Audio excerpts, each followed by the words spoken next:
సాగులో పేరెన్నికగన్న పూబంతి బంతి. పండుగలు శుభకార్యాల సమయంలో ఈ పూలకు మంచి డిమాండ్ ఉంటుంది. అంతేకాదు ఎక్కువ కాలం నిల్వ స్వభావం ఉండటంతో రైతులు ఈ పంట సాగుకు ఆసక్తి చూపుతున్నారు.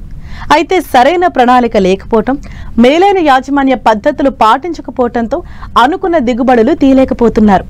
బంతి పూల సాగులో నాణ్యమైన అధిక దిగుబడులను ఏ విధంగా సాధించాలో తెలియజేస్తున్నారు ఉద్యాన శాఖ అధికారి విద్యాసాగర్.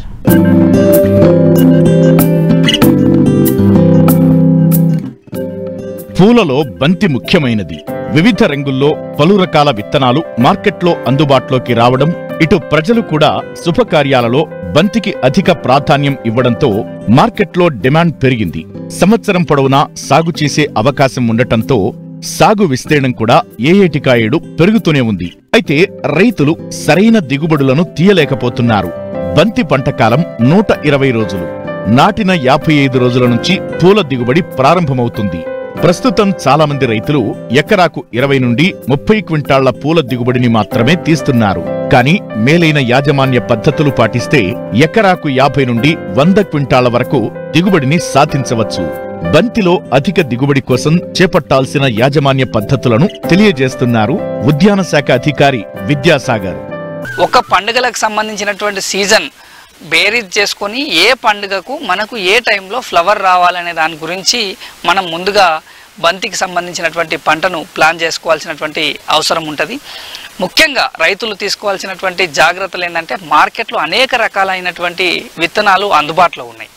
అయితే నార్మల్కి సంబంధించినటువంటి బంతి విత్తనాలు, సంకరజాతికి సంబంధించినటువంటి అంటే F1 హైబ్రిడ్కి సంబంధించినటువంటి సంకరజాతి విత్తనాలకు కొంత వ్యత్యాసం ఉంది. అయితే నార్మల్కి సంబంధించినటువంటి పంటకు సంబంధించినటువంటి పరిస్థితుల్లో తీసుకున్నట్టయితే మనము ఎకరం మొత్తంలో కూడా మనం 6,000 నుంచి 8,000 బంతి మొక్కలు పడతాయి మనకు. కానీ ఈల్డ్ విషయానికి వచ్చేసేసరికి ఎకరానికి 50 నుంచి 70 క్వింటాల వరకు, 100 క్వింటాల వరకు సరైన యాజమాన్య పద్ధతులు చేస్తే రావడానికి అవకాశం ఉంటుంది. విత్తనం విత్తడానికి 85 నుంచి 90 రోజు నాడు నాకు ఫ్లవర్ వస్తుంది అనే విషయం రైతు గమనించుకోవాల్సినటువంటి అవసరం ఉంటుంది.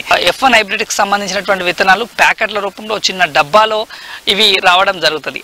సుమారుగా 1,600 రూపాయల ప్యాకెట్ తీసుకున్నామంటే ఒక్క విత్తనం సుమారుగా 1000 విత్తనాలు ఉన్నాయంటే ₹1.60 నుంచి ₹3 వరకు మనకు విత్తనం కాస్ట్ పడుతుంది. 3,000 రూపాయల వరకు ఉంది అంటే ఒక్క గింజకే ₹3 పెడుతున్నామంటే మనం దాని మీద వచ్చేటువంటి ఈల్డ్ ఏ రకంగా ఉంటుంది అనేది మనం ఆలోచించుకోవాల్సినటువంటి అవసరం ఉన్నది. ఫ్రూట్ రేసులలో మంచి కోకోపీటు, అదేవిధంగా వర్మి కంపోస్టు, దానికి సంబంధించినటువంటి మిక్చర్ను కలుపుకొని మంచి నర్సరీలో పెంపించుకోవడం చేస్తే బాగుంటుంది. 23 రోజుల నుంచి 25 రోజుల సమయంలో వయసు కలిగినటువంటి లేత నారు వ్యవస్థను మనం నాటుకోవడం అనేది జరగాలి. మనం ఎకరం మొత్తానికి ఒక 10 ప్యాకెట్ల నారు మనం అంటే 10,000 గింజలు నాటినట్టయితే 8,000 నుంచి 8,500 గింజల వరకు మనకు రావడానికి అవకాశం ఉంటుంది. మొక్కకు సంబంధించినటువంటి మధ్య దూరం 30 సెంటీమీటర్లు, అదేవిధంగా సాలుకు మధ్యలో 60 నుంచి 120 సెంటీమీటర్ల వరకు మనం పెట్టుకోవడానికి అవకాశం. బంతి మొక్కలకు అన్ని దశల్లోనూ సరిపడినంత తేమ భూమిలో ఉండాలి. నేల స్వభావం, వాతావరణాన్ని బట్టి నీటి తడులివ్వాలి. మొక్క ఏ దశలోనైనా నీటి ఎద్దడికి గురైతే ఎదుగుదల లేక పువ్వు దెబ్బతింటుంది. కాబట్టి డ్రిప్ ద్వారా నీటిని, ఎరువులను అందిస్తే నాణ్యమైన అధిక దిగుబడులను పొందవచ్చు.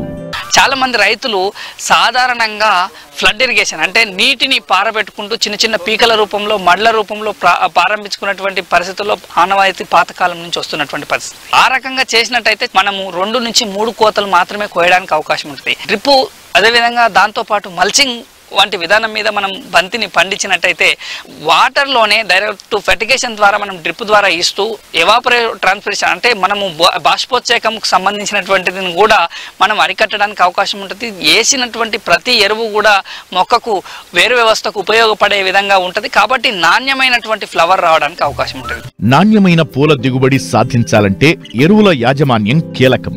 మొక్కలు ఎదిగే కొద్దీ ఎరువుల మోతాదును పెంచుకుంటూ పోవాలి. ఎరువులతో పాటు సకాలంలో పోషకాల యాజమాన్యంలో రైతులు ప్రత్యేక జాగ్రత్తలు తీసుకుంటే మంచి దిగుబడులను సాధించవచ్చు. ఫ్లవర్ బడ్ కావాలనుకుంటున్నప్పుడు 13-045 అనే మందు మనకు ఫర్టిగేషన్ రూపంలో ఇవ్వాల్సినటువంటి అవసరం ఉంటుంది. అదేవిధంగా 0050 అని చెప్పేసి మార్కెట్లో మనకు అందుబాటులో ఉంటుంది.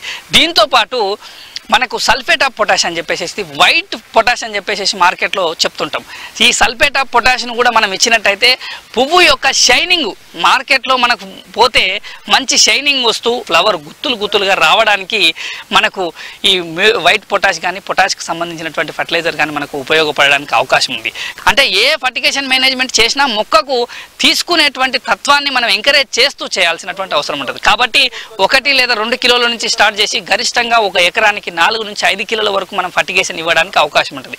ఎక్కడన్నా మనం చూసినట్టయితే బంతి పువ్వుకు సంబంధించినటువంటి వంకకపోవడం కానీ లేకపోతే వంగిపోతున్నట్టు కానీ తర్వాత ఫుల్ ఫ్లవర్ రాకుండా మధ్యలో ఒక సైడ్ ఫ్లవర్ వచ్చి ఇంకో సైడ్ ఫ్లవర్ రాలనేటువంటి పరిస్థితి ఉంటుంది. అట్లాంటప్పుడు ఫ్లవర్కి వచ్చే దశలోనే మనం బోరాను ఒక 2 గ్రాముల లీటర్ నీటికి కలుపుకొని మనం పిచికారి చేసుకున్నట్టయితే మనం కంట్రోల్ చేయొచ్చు. మైక్రో న్యూట్రియంట్స్ కూడా ఇవ్వాల్సినటువంటి అవసరం ఉంటుంది. సో అట్లాంటప్పుడు ఫార్ములా 4 మనకు ఒక 5 గ్రాముల నుంచి 10 గ్రాములు లీటర్ నీటికి కలుపుకొని ఒకసారి ఫోలియర్ స్ప్రే చేసుకుంటే కూడా మనకు చెట్టు యొక్క శాఖీయోత్పత్తి బాగా జరగడానికి అవకాశం ఉంటుంది. బంతికి చీడపీడలు పెద్దగా ఆశించవు. కేవలం పొగాకు లద్దె పురుగు, శనగపచ్చ పురుగులు మాత్రమే అధికంగా ఆశిస్తాయి. కాబట్టి సకాలంలో వీటి ఉనికిని గమనించి సమగ్ర సస్యరక్షణ చర్యలు చేపడితే నాణ్యమైన పూల దిగుబడిని పొందేందుకు అవకాశం ఉంటుంది. ఈ పచ్చ పురుగు ఏదైతే పొగాకు లద్దె పురుగు ఉందో ఈ బంతికి సంబంధించినటువంటి పరిస్థితుల్లో ఈ పొగాకు లద్దె పురుగు అట్రాక్షన్ అయిపోయి వస్తుంది. మొక్క పెట్టినటువంటి మొదటి దశలోనే అది రావడానికి అవకాశం ఉంటుంది. అప్పటి నుంచి అది కంటిన్యూగా వస్తుంటది. కాబట్టి ఎస్ఫేట్ అయితే 1.5 గ్రాముల లీటర్ నీటికి, ప్రొఫినోఫాస్ అయితే 2 మిల్లీలీటర్ లీటర్ నీటికి, కొరాజిన్ కి సంబంధించినటువంటి మందు క్లోరాంత్రినప్పుడు అయితే 0.3 ml per లీటర్ మనం కలుపుకొని, ఇమామెక్టిన్ బెంజోయేట్ 0.5 గ్రాములతో కలుపుకొని మనం పురుగు మందులను ఏదో ఒకదాన్ని పిచికారి చేసుకోవాల్సినటువంటి అవసరం ఉంటుంది. అదేవిధంగా కొంత మచ్చలు వచ్చేసినట్టు, అదేవిధంగా మాడిపోయినట్టు, ఆకులు మాడిపోయినట్టు మనకు కనిపిస్తుంటాయి అక్కడెక్కడ. అట్లాంటిది కనిపించినప్పుడు కార్బండిజంకి సంబంధించింది ఒక 2 గ్రాముల లీటర్ నీటికి కానీ, అదేవిధంగా మ్యాంకోజెబ్ అనే మందు 3 గ్రాముల లీటర్ నీటికి కానీ, లేదా కార్బండిజం మ్యాంకోజెబ్ రెండుటి కాంబినేషన్లో ఉన్నటువంటి మార్కెట్లో సాఫ్ అనే ఒక పొడి మందు దొరుకుతుంది. దాన్ని 2 గ్రాముల లీటర్ నీటికి కలుపుకొని మనం చేసుకున్నట్టయితే బాగా జరగడానికి అవకాశం ఉంటుంది. మార్కెట్లో నాణ్యమైన ఫ్లవర్కు ఎక్కువ రేటు ఉండడానికి అవకాశం ఉంటుంది. ప్రస్తుతం మనం మార్కెట్లో 60 నుంచి 80, 100 రూపాయలు, 120 రూపాయలకు కూడా అమ్ముతున్నారు. పండుగల సీజన్లో వచ్చేసరికి 200 రూపాయలకు కూడా అమ్ముతున్నారు. మినిమం 20 నుంచి 30 రూపాయలు ఉన్న రైతు కొంత రేటుకు సంబంధించినటువంటి విషయాల్లో ఆశాజనకంగా ఉండేటువంటి పరిస్థితి ఉంటుంది.